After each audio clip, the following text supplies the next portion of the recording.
1 vers 3 tot 14 sê, God het klaar vir ons 'n klomp spesiale geskenke gegee. Hy het dit klaar gedoen. Ek en my maatjies wil vir julle vertel, wat is hierdie 7 geskenke wat God klaar vir ons gegee het. Paulus is so bly, hy sê sommer alles sommer so in een lang sin. Dis wonderlik. Okay, hier kom die 7. Nommer 1. God het jou lankal gekies om sy kind te wees. Dis nommer 2. Jesus het jou God se kind gemaak.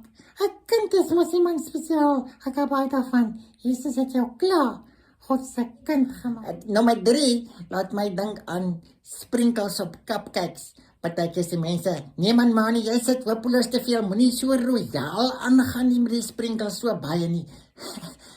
Maar die derde een sê, God gee royaal sy genade.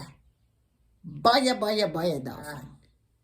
Die vierde ene sê, jy is gered en vergewe. Nommer 5, ons verstaan nou God se spesiale plan.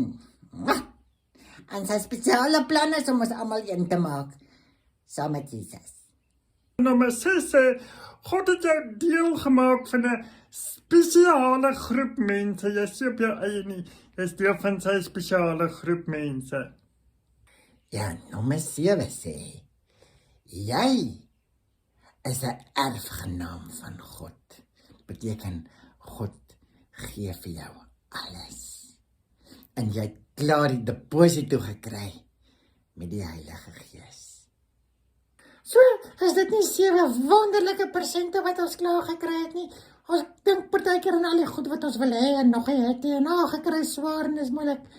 Maar hierdie 7 persente, kan ek vir jou geheim vertel, niemand kan dit wegvat nie, want God het dit klaar vir jou gegee.